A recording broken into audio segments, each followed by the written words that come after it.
Rail station, বাস স্টেশনের সডি বই কতগুলো পড়ে, মকসুদুল মুমিনিন ইত্যাদি পড়ে।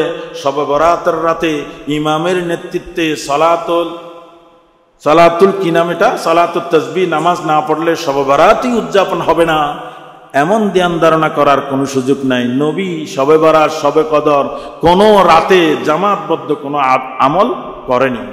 বাংলা ভাষায় রজনী আর ফার্সি ভাষায় সব বলা হয়, আরবি ভাষায় লাইলাতুন বলা হয়। তা আমাদের প্রচলিত শব্দ হচ্ছে শবে বরাত। মানুষ ফরজ ওয়াজিবের চাইতে আনুষ্ঠানিকতার প্রতি কতটুকু মানুষের গুরুত্ব বেড়ে গিয়েছে সেটা বোঝা যায়। শাবান মাসের চাঁদ দেখার জন্য যখন আমরা চেষ্টা করছি, চাঁদের খোঁজখবর নেওয়ার প্রয়োজন না হুজুর, তাহলে শবে বরাত কয় তারিখ হচ্ছে? তার মানে শাবান মাস পুরোটাই শবে বরাত কেন্দ্রিক হয়ে গেল। অথচ নবীর জীবনী, নবীর আমল, নবীর হাদিস দিয়ে এই জন্য বেদাতকে যদি একটু সুযোগ দেওয়া হয়, সেটা দিন দিন বড় হয়ে আরো বিকট আকার ধারণ করে। আমি যখন মিশর থেকে নতুন পড়ে এসেছি, তখন তো এলমে টকবক করছিল। ঢাকার এক মসজিদে সবে কদরের দিন ওনারা খুঁজতেছি, কই গো ইমাম কই গো? প্রত্যেক বছর আমরা জামাতে নামাজ পড়েছি, এবছর আজাহারি ইমাম কই গো? আমি তো আমার বাসায় গিয়ে আমার কাজ আমি করতেছি। ফজরের পর মার মুখে আচরণ, কোথায় গেলেন আপনি? আমরা এত বছর যাবৎ জামাতে সালাতুল তাসবিহ আদায় করেছি। আমি বললাম, এটা যদি কোরআন হাদিসে থাকতো আমি তো মেহরাবে বসে বসে আপনাদের অপেক্ষায় করতাম। কোরআন হাদিসে নাই, সেজন্য অপেক্ষা না করে আমি আমার ঘরে চলে গিয়েছি। আর নবীজি শবে বরাত, শবে কদরের রাত্রে যেই নামাজ পড়েছে, সেই নামাজগুলি কি মসজিদে পড়েছে না নিজের ঘরে পড়েছে? আপনার মেহরাবে পড়ার আমার সময় নেই, আমি আমার ঘরে গিয়ে পড়েছি। এরা বলছে চিটাঙ্গে পোলাকটাকে রাখলাম, সে তো কথাই শুরু না, উল্টো আমাদের ধ্যান ধারণার বিরুদ্ধে চলে। সেই জন্য শবে বরাতের রাতে 1000 রাকাত এই সূরা দিয়ে, 100 রাকাত এই সূরা দিয়ে সালাতুত তাসবিহ জামাতবদ্ধভাবে এমন কোন আমলের বর্ণনা কোন হাদিসে নাই। তো জিজ্ঞেস করতে পারেন কোন আমল করব হুজুর? রাসূল করিম সাল্লাল্লাহু আলাইহি ওয়াসাল্লামের বর্ণনার ভিত্তিতে আমরা বুঝতে পারি এই মধ্য রজনীটি একটি গুরুত্বপূর্ণ, মহিমান্বিত, বরকতপূর্ণ রজনী। এই জন্য বিভিন্ন হাদিস গ্রন্থসমূহে এই মধ্য রজনীর হাদিসগুলো নোট করতে গিয়ে দেখা যায় ওনারা শিরোনাম টেনেছেন, বাবু মা জাআ ফি লাইলাতিন নিসফি মিন শাবান। শাবানের মধ্য রজনী সম্পর্কে কি এসেছে, যা এসেছে সে বিষয়ের হাদিসগুলো এতে বর্ণনা করেছেন। এই রাতটাকে আমাদের এই অঞ্চলের মানুষরা শবে বরাত হিসেবে জেনে থাকে, বলে থাকে। আরব বিশ্বে লাইলাতুন নিসফি মিন শাবান বলে, শাবানের মধ্য রজনী। আজকে এই রাতের পক্ষে বিপক্ষে বিভিন্ন বক্তব্য রয়েছে। সেই বক্তব্যগুলোর সমন্বয়ে রাত সম্পর্কে কিছু তাৎপর্যমূলক কথা আপনাদের খেদমতে পেশ করার নিয়তে হাজির হয়েছি। আল্লাহ রব্বুল ইজ্জত ওয়াল জালাল বান্দাদেরকে তাকে পাওয়ার জন্যে, তার সান্নিধ্যে যাওয়ার জন্যে, তার রিজামন্দি হাসিল করার জন্যে বান্দার জীবনে বছরে মাসে বিভিন্ন সময়, রাত কিংবা দিনের বিভিন্ন সময়কে বিশেষ গুরুত্বপূর্ণ বলে উল্লেখ করেছেন। যেমন তাহাজ্জুদের সময়টা গুরুত্বপূর্ণ, জুমার দিন আসরের নামাজের পর হতে সূর্যাস্ত পর্যন্ত দোয়া কবুলের সময় গুরুত্বপূর্ণ, সপ্তাহের শ্রেষ্ঠ দিন জুমার দিন, জুমার দিনটি গুরুত্বপূর্ণ ইবাদতের ক্ষেত্রে, দোয়া কবুল করানোর ক্ষেত্রে। আবার মাসগুলোর মধ্যে রমজান মাস অতি গুরুত্বপূর্ণ। বছরের মধ্যে রাতগুলোর মধ্যে 5টি রাত অতি মহিমান্বিত।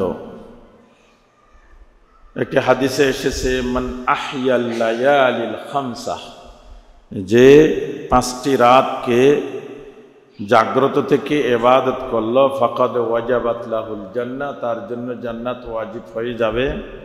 সূত্রগত দিক থেকে হাদিসটা দঈফ, দুর্বল হাদিস, কিন্তু যেহেতু এই 5 রাতের বিষয়ে আরও হাদিস এসেছে, সেজন্য এই হাদিসের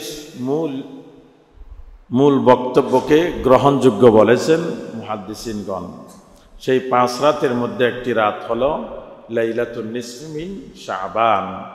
দুই ঈদের রাত, শবে কদরের রাত, জুমার রাত, শবে বরাতের রাত, রজব মাসের প্রথম রাত, এভাবে করে কিছু রাতকে, কিছু দিনকে, যেমন আরাফার দিন, আশুরার দিন, কিছু মাসকে, কিছু সময়কে আল্লাহ বান্দাকে বিশেষ অফার দেয়, বিশেষ সুযোগ দেয়, যাতে ওই সময়ে বান্দা তার ত্রুটি বিচ্যুতি থেকে মুক্ত হয়ে আল্লাহর সান্নিধ্যে আল্লাহর কাছে মকবুল হতে পারে।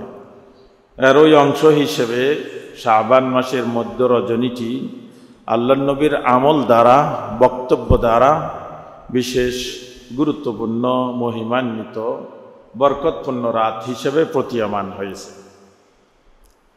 এই রাতের বিষয়ে সিহাহ সিত্তা, 6টি বিশুদ্ধ হাদিস গ্রন্থ, এর মধ্যে প্রায় প্রথম সারির 4টি গ্রন্থে এই রাত সম্পর্কে বেশ কিছু বর্ণনা নেই।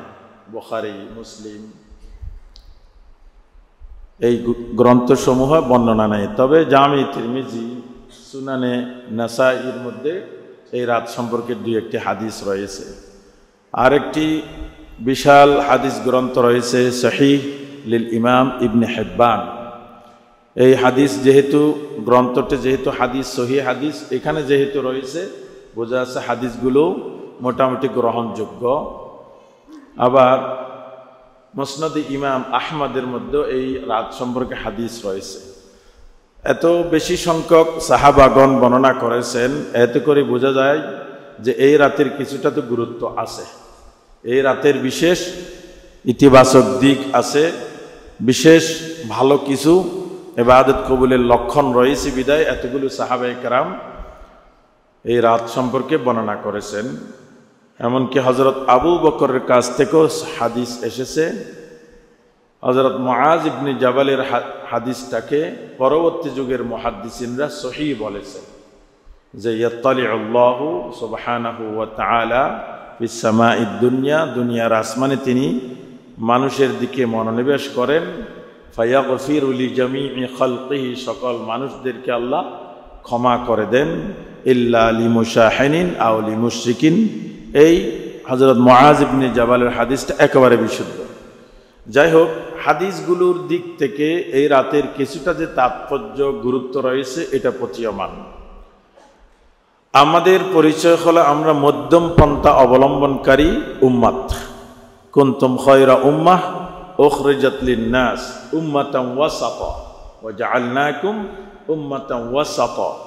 আমরা অতি রক্ষণশীল নয়, আবার এফরাত এবং তাফরিদ কোনোটাই আমাদের জন্য সৌন্দর্য নয়। আমরা বেশি কড়াকড়িও করি না, বেশি ছাড়াছাড়িও করি না। যেমন আমাদের পূর্বে 2টি আসমানি ধর্মের অনুসারী, খ্রিস্টীয় মতবাদ, ইহুদিবাদ। ইহুদিদের যে কোনো কাজের মধ্যে অতি কড়াকড়ি, কঠোরতা বেশি। আবার খ্রিস্টানদের ধর্মীয় কার্যক্রমের মধ্যে ছাড়াছাড়ি বেশি। ধর্মকর্ম মোটামুটি কিছু করতে হবে না, রবিবারে তাদের পাদরীদের কাছে গিয়ে কিছুক্ষণ গাইলেই সে ভালো খ্রিস্টান ধর্মের অনুসারী হয়ে যাবে। এর বাইরে নারীবাদী করলো, তারপরে মদ খেলো, এতে তেমন অসুবিধা নেই, ছাড়াছাড়ি। তো মুসলমানদের বৈশিষ্ট্য হলো তারা বেশি ছেড়েও দিবে না, হালকাও নিবে না, হালকাভাবেও নিবে না, অতি কঠোরতা, অতি সংকীর্ণতা, অতি রক্ষণশীলতাও দেখাবে না, তারা মধ্যম পন্থা অবলম্বন করবে। তো আমাদের শবে বরাত উপলক্ষে কিছু কিছু ভাই বন্ধুগণ অত্যন্ত কঠোর নীতি অবলম্বন করে। শবে বরাত বলতে কিছু নেই, শবে বরাতের কোনো ইবাদত নেই। যে হাদিসগুলো রয়েছে অধিকাংশ হাদিসগুলো হাদিসে যঈফ অথবা মওদু, এবং নবীজি কাউকে, যে আমলগুলোর বর্ণনা এসেছে, কাউকে করার জন্য নির্দেশ দেননি। এভাবে বক্তব্য দিয়ে শবে বরাতকে একেবারে ছেড়ে দেওয়ার চেষ্টা করে। আর কেউ কেউ শবে বরাত উপলক্ষে এত বাড়াবাড়ি করে যে যেন শবে বরাতের দিন হালুয়া না খেলে জীবনটাই যেন ব্যথা হয়ে গেল। শবে বরাতের দিন গরুর গোশত না খেলে শবে বরাতটাই যেন না হলো। আমি খবর পেলাম গতকাল আমার যেখানে জায়গা আন্দরকিল্লা, প্রায় 30টার মতো গরু জবে করছে। তো আমি একটু কৌতূহল প্রবণ হয়ে বললাম, কি কোনো কোরবানি কোনো আল্লাহ এগিয়ে এনে দিয়েছে কিনা, রাস্তাঘাটে এত গরু কেন? তো তার মানে যে মুসলমান শুক্রবার বৃহস্পতিবার 5 ওয়াক্ত ফরজ নামাজও আদায় করে না, ওই নামাজের প্রতি তেমন গুরুত্ব নেই, কিন্তু শবে বরাতের গোশত এবং হালুয়া ছাড়া যাবে না। এমন অতি বাড়াবাড়ি এটা নিয়ে অতি বাড়াবাড়ি রয়েছে এমনও। এই যে আমি খুতবা পড়া অবস্থায় একটু চোখ বুলিয়ে দেখলাম, চট্টগ্রাম বিশ্ববিদ্যালয়ের গাউসিয়া কমিটি শাখা হালুয়া বিতরণ করবে বিকাল এতটা বাজে এতটা। তার মানে ওনারা বাড়াবাড়ি করতে গিয়ে হালুয়া আগে ঘরে খেত, এখন বিতরণ করার কর্মসূচি নিচ্ছে।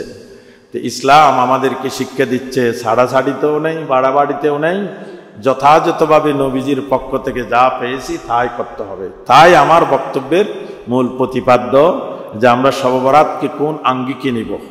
কি শবে বরাত উপলক্ষে আমাদের চট্টগ্রামের ভাষায় বলা হয় একেবারে গোস মেরে এখন থেকে নেমে হই হুল্লোড় শুরু করব, নাকি শবে বরাত নাই সেজন্য বেশি ঘুমানোর প্রস্তুতি নিব, কোনটা করব?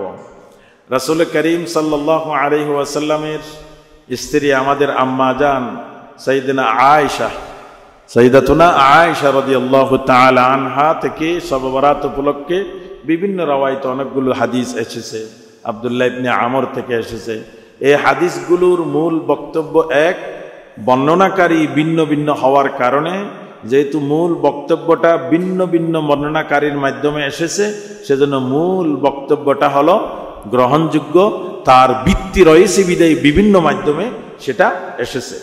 আমাদের মডেল মসজিদের মাঠে কোন একটা হঠাৎ করে ঘটনা ঘটে গেল, কেউ একজন গিয়ে পত্রিকায় রিপোর্ট করে দিল যে মডেল মসজিদের মাঠে মানুষ একটা মাথা ঘুরিয়ে পড়ে গিয়েছে। এই রিপোর্ট দেখার পর এখানে যারা নামাজ পড়তে এসেছে তারা বলবে এটা মিথ্যা রিপোর্ট করেছে। যদি মাথা ঘুরিয়ে কেউ পড়তো আমাদের মধ্যে অন্তত 10 জনে দেখতো না, আমরা তো কেউ দেখিনি, এই রিপোর্টার মিথ্যা রিপোর্টার। যেহেতু ঘটনাটা অন্তত 10 জনে দেখেছে, সেজন্য ঘটনাটার কিছুটা হলেও সত্যতা রয়েছে। তো শবে বরাতের বর্ণনাকারী যেহেতু শীর্ষস্থানীয় সাহাবারা, নবীর সান্নিধ্যে ছিল, নবীজির কাছে ছিল, পরিবারে ছিল, তাদের বর্ণনায় এসেছে।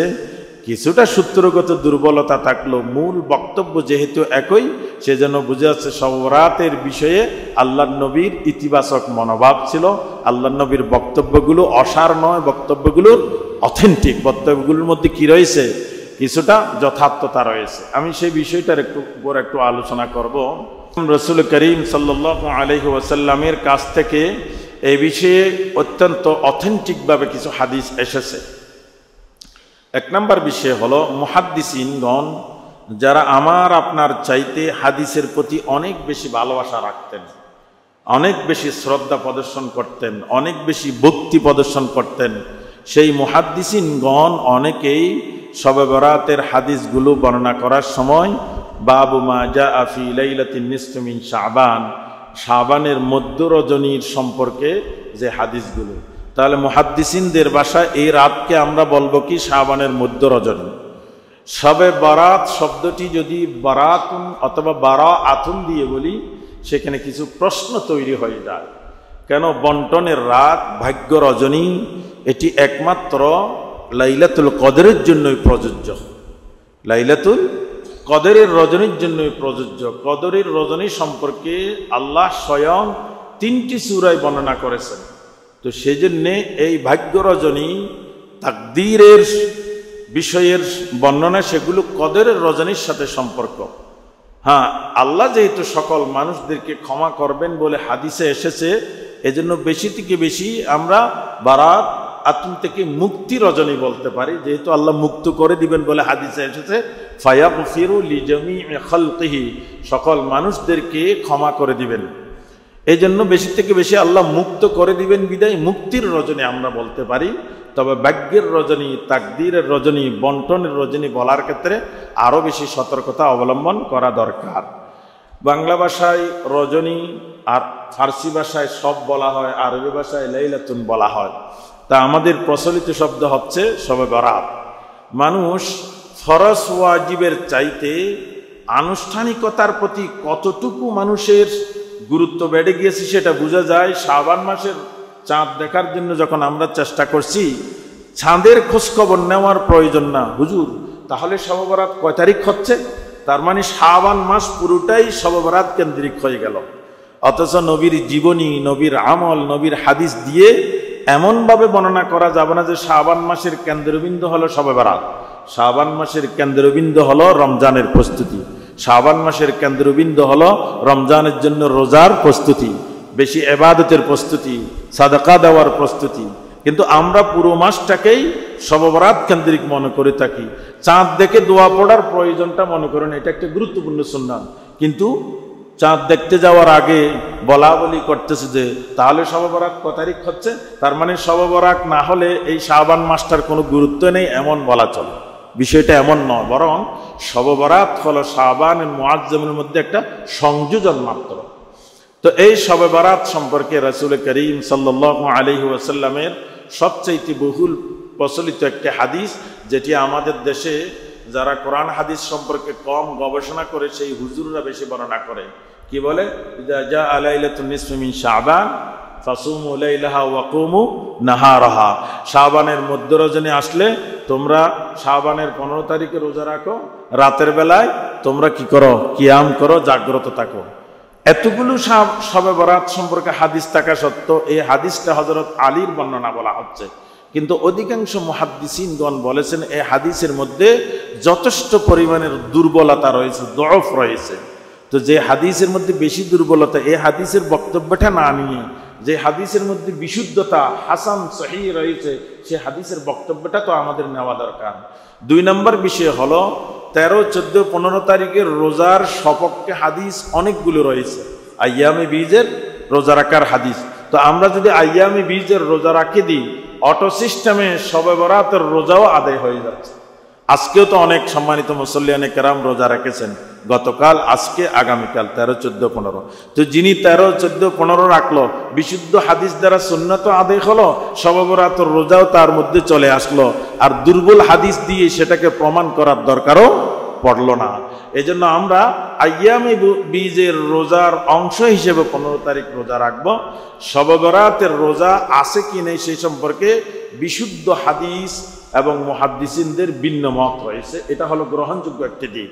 তবে সাধারণ মানুষরা এই অঞ্চলে একসময় আরবি ভাষার কিতাবগুলোর তরজমা অনুবাদ হয়নি, এই জন্য হাদিসগুলো, বিশুদ্ধ হাদিসগুলো সহজে পৌঁছেনি বিদায় তারা একটুখানি লেস পাইলেই সেটার পিছনে ঘুরতে ঘুরতে গুরুত্ব হলো এতটুকু, সেটার গুরুত্ব বাড়াতে বাড়াতে এমন হয়ে গিয়েছে। আমাদের আজ থেকে 80 দশকে 90 দশকে হালুয়া ঘরে রান্না হতো, এখন হালুয়া বিতরণের কর্মসূচির জন্য অনুষ্ঠানের আয়োজন হচ্ছে। আজ থেকে 30 বছর আগে গিয়ে দেখা যাবে 14 তারিখ থেকে হালুয়া খাওয়া শুরু হয়ে যাবে, 15 তারিখের জন্য আর অপেক্ষা করবে না। এই জন্য বেদাতকে যদি একটু সুযোগ দেওয়া হয় সেটা দিন দিন বড় হয়ে আরো বিকট আকার ধারণ করে। আল্লাহ কোরআনুল কারিমে বলেছেন, কিয়ামতের দিন এমন অনেক মানুষ উঠবে, তারা মনে করবে আজকে আমার কি বিচার হবে, আমি তো পাস, আমি এত কাজ করেছি, নবীর নামে দরুদ সারা জীবন আমার মতো কোনো ওয়াহাবি পড়েনি, এজন্য আমাকে আগে বেহেশত দিবে, না দিয়ে যাবে কই আল্লাহ, আমি সবচেয়ে বেশি আমল করেছি, আল্লাহর কাছে দাঁড়িয়ে থাকবে। আল্লাহ সূরা কাহাফের মধ্যে বলেছেন, আল্লাযীনা দাল্লা সা'য়ুহুম ফিল হায়াতিদ দুনিয়া ওয়া হুম ইয়াহসাবুনা আন্নাহুম ইউহসিনুনা সুনআ। কিছু মানুষ এমন উঠবে তারা মনে করবে তারা পাশ হয়ে গিয়েছে, কিন্তু তাদের দুনিয়ার আমলগুলো আমলনামায় লিপিবদ্ধ থাকলো, আল্লাহর রেকর্ডে সেগুলো কবুলময়তার সুযোগ পায়নি বিদায় সেগুলো পৌঁছে যাবে। অনেকে আসছে অঙ্কের মধ্যে 100% আনসার করেছে, এই যে এসএসসি পরীক্ষা আসতেছে, কোচিং করতেছে, আপনারা ভালো করে জানেন আমাদের এখানে মালিক সমিতির সম্মানিত সাধারণ সম্পাদক নাসিরা গভর্নমেন্ট হাই স্কুলের প্রধান শিক্ষকও আছেন, প্রত্যেকেই 100% আনসার করে এসেছে। কিন্তু একই প্রশ্নের উত্তরের মধ্যে কোনো মেধাবী ছাত্র 99 পায়, আরেকজনের কোনো রকমের 10-এ 28 পায়, পাস করে দিয়ে 33 পায়। কিন্তু যে 33 পেয়েছে সেও তার বাবা মাকে বলে সব অঙ্ক করে এসেছি, আনসার 100% হয়েছে, কম পায় কেন? নিশ্চয়ই সূত্রের মধ্যে কোথাও না কোথাও গলত রেখে দিয়েছে। তো আমাদের মধ্যে অনেকেই মনে করবে যে আমি আমল করতে করতে এত পাহাড় পরিমাণ করে দিয়েছি, আল্লাহ আমাকে নাজাত না দিয়ে কাকে দিবে?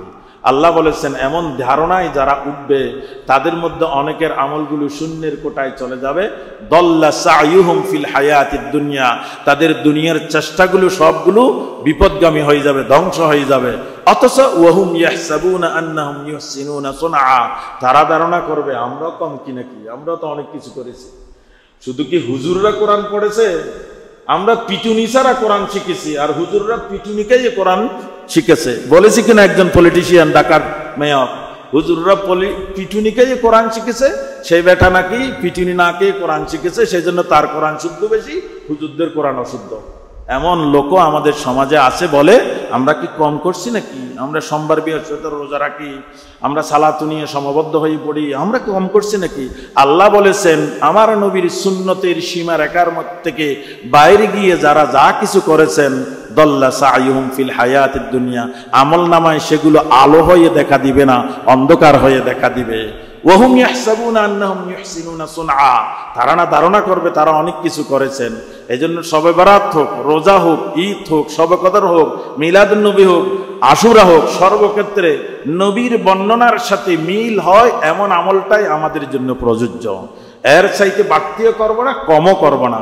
এই জন্য যারা বাড়াবাড়িতে রয়েছে তাদের সাথেও আমরা নাই, যারা ছাড়াছাড়িতে রয়েছে শবে বরাত নামে কিছু নেই তাদের সাথেও আমরা নাই।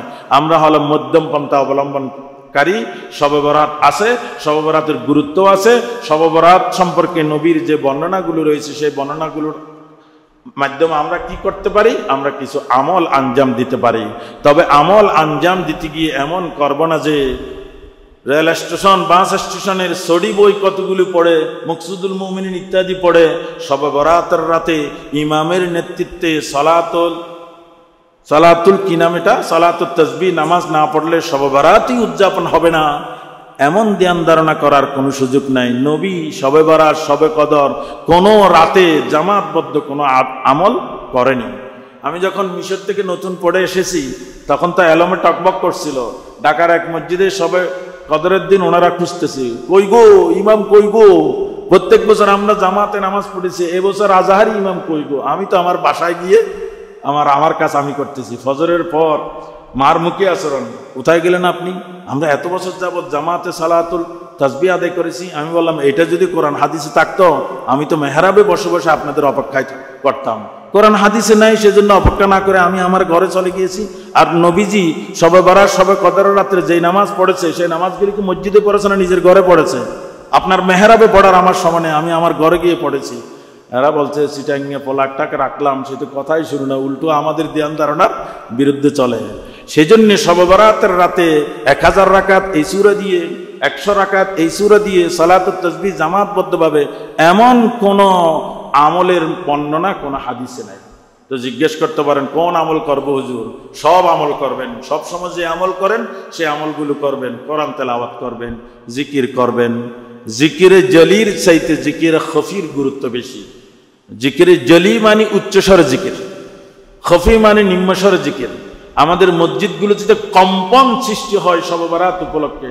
জানেন না মডেল মসজিদ কর্তৃপক্ষ কি করতেছে? কোন জায়গায় জিকিরের টালায় মসজিদ এক ধরনের কম্পন সৃষ্টি হয়। এটার নাম শবে বরাত, শবে কদর নয়। শবে বরাত, শবে কদর হলো বান্দা তার রবের সান্নিধ্যে একান্তে নীরবে নিবৃতে আল্লাহকে ডাকবে, এটাই শবে বরাত। যদি সংঘবদ্ধভাবে আনুষ্ঠানিকভাবে শবে বরাত, শবে কদর দরকার হতো তাহলে যেই সাহাবাগণ হাদিসগুলো বর্ণনা করেছেন তারা তো একথাও বর্ণনা করতেন যে নবীজি আমাদেরকে ডেকে নিয়ে সালাতুত তাসবিহ পড়েছেন, আমাদেরকে ডেকে নিয়ে একসাথে দোয়া করেছেন, আমাদেরকে সবাই মিলিত হয়ে নবী কোরআন শুনিয়েছেন, আমরা শুনিয়েছি, এমন তো কোনো বর্ণনা নাই। সবাই বলেছেন নবী শুধু মুখে বলেছেন, বাকি নিজের করাটা নিজের রুমে করেছেন। হযরত আয়েশা একদিন তার ঘরে আল্লাহর নবীকে পেলেন না। স্বামী স্ত্রী একসাথে শুইলে ঘুমের একটু হালকা ঘুম ভেঙে গেলে একজন আরেকজনকে খুঁজতে থাকে, দেখতে পেলেন নবী নাই। তিনি চিন্তা করলেন 9 জন স্ত্রী রয়েছে, আমাকে বাদ দিয়ে কোনো অন্য স্ত্রীর কাছে চলে গেছেন কিনা। এই ধারণাটা হতেই পারে, ধারণা করাটা ভুল না, ধারণার উপর অটল থাকা ভুল। এই জন্য কারো বিরুদ্ধে অভিযোগ উঠা এটা কোনো ব্যাপার না। অভিযোগ প্রমাণিত না হলে ওই ব্যক্তি আরো দামি হয়ে যায়। আমাদের এই যে সরকারি বেসরকারি বিভিন্ন কোম্পানি ইত্যাদিতে যে ওনার বিরুদ্ধে অনেক অভিযোগ আছে, হাজারো অভিযোগ হোক, অভিযোগ যদি প্রমাণিত না হয়, সত্য না হয়, অভিযোগকারীরা দায়ী। এই জন্য ধারণা করাটা কোনো অসুবিধা নাই। তিনি খুঁজতে খুঁজতে কাপড় চোপড় পরে খুঁজতে লাগলেন, নবী কোথায়, নবী কোথায়, আমার স্বামী কোথায়। দেখতে পেলেন আল্লাহর নবী জান্নাতুল বাকি, যেটাকে বাকিউল গারকাত বলা হয়, সেখানে নবী দোয়া করতেছেন, মোনাজাত করতেছেন। সেই সময়ে এখনকার সময় মতো বিল্ডিংও ছিল না, 2-4টা খেজুর গাছ ছিল। কোনো মানুষ চলাচল করলে দূর থেকে আরেকজন বুঝতে পারতো আশেপাশে কোনো বনি আদম এসেছে। আয়েশার কদমের আওয়াজ নবী শুনে আয়েশাকে বলেছেন, আকুনতি তাখাফিন, এ আয়েশা তুমি কি ভয় করেছো, আইয়াহিফাল্লাহু ওয়া রাসূলুহু আলাইকি, আল্লাহ এবং রসুল তোমার উপর জুলুম করেছে, তার মানে তোমার পালার দিন তোমার সাথে না থেকে আমি তোমার স্বামী অন্য স্ত্রীর কাছে চলে গিয়েছি, সেটা কি তুমি ধারণা করেছো? হযরত আয়েশা বলেছেন, মুহাদ্দিসিনদের বর্ণনা, করব না কেন ধারণা, আপনি আমার সাথে থাকার কথা, আপনাকে না পেলে তো আমার ধারণা আসতেই পারে। এটা হলো বর্ণনাই নাই, হাদিস, মুহাদ্দিসিনরা বলেছেন। হযরত আয়েশার এই কথার উত্তরে রাসূল বলেছেন, তুমি কি জানো আজকের রাতটি কত মহিমান্বিত, কত বরকতপূর্ণ, কত দামি।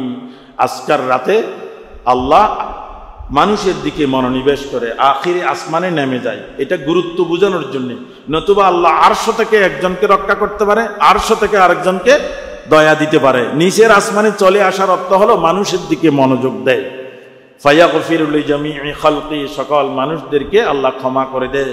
তবে কয়েকটি নেতিবাচক দোষ রয়েছে, এমন মানুষদেরকে আজকের দিনও ক্ষমা করে না। হযরত আয়েশা বলেছেন, আমি কি ধারণা করলাম আর রসুল কি নিয়ে ব্যস্ত। রসুল তার সাহাবা যারা মৃত্যুবরণ করেছেন তাদের জিয়ারত করতেছেন, তাদের ক্ষমা।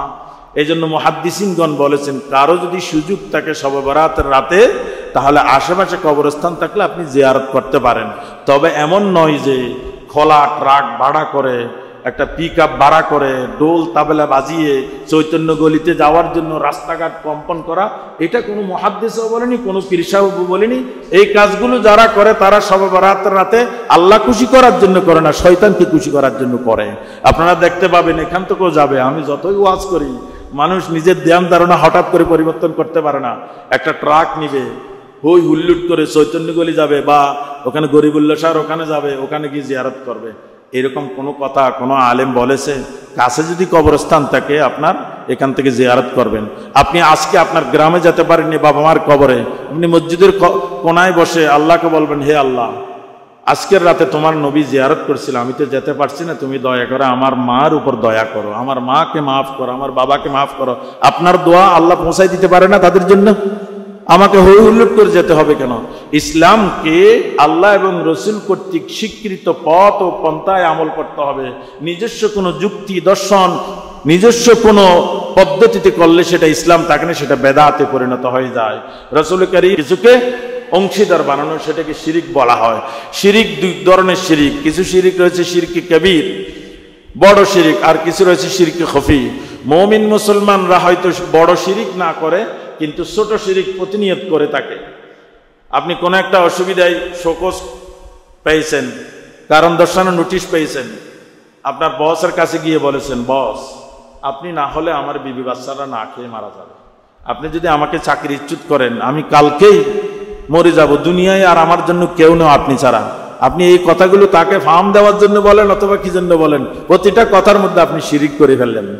আপনি বসকে এত তোলার দরকার নেই, বলবেন যে আপনি একজন মহৎ মানুষ, ভালো মানুষ, অন্যের ক্ষতি তো আপনি করবেন না, আমি একজন দুর্বল মানুষ, আপনি আমার ক্ষতি করে লাভটা কি, আপনি আমার সুযোগ দিলে আল্লাহ আপনাকে সুযোগ দিবে। এ ধরনের কথা বলেও তো বসের মনোরঞ্জন করা যায়। বস বলেন, ওস্তাদ বলেন, পীর বলেন, প্রত্যেকের তাকে অতিমাত্রায় তেল মর্দন করতে গিয়ে অনেক সময় শিরিক করে ফেলে মানুষরা। এজন্য এই রাত্রিতে যারা শিরিক করে, শিরকে খফি, ইবাদত ফি শিরক, ইবাদতের মধ্যে শিরিক করে। আমি এখানেই বলেছিলাম, ইবাদত করতেছেন আল্লাহর জন্য, কিন্তু ইবাদতটা হয়ে যাচ্ছে শিরিক। যদি আপনি নামাজ পড়তেছেন, মনে মনে ভাবতেছেন আমাকে যদি অমুক মিল ইন্ডাস্ট্রির মালিক আমাকে প্রথম কাতারে দেখে, তাহলে আমাকে দাঁড় কজ্জ বেশি করে দিবে, আমাকে প্রমোশন দিবে, আমাকে ম্যানেজারিয়াল পোস্ট ভালোটা দিবে। তাহলে আপনার নামাজের উদ্দেশ্য আল্লাহকে খুশি করে নয়, আপনার কোনো মিল ইন্ডাস্ট্রি, গ্রুপ অফ ইন্ডাস্ট্রির মালিকের কাছে মনোরঞ্জন হওয়ার জন্য করতেছেন, ইবাদত হয়ে যাচ্ছে শিরিক। এজন্য যে কোনো ধরনের শিরিক যারা করে তাকে আজকের রাতে আল্লাহ তাকে ক্ষমা করবে না।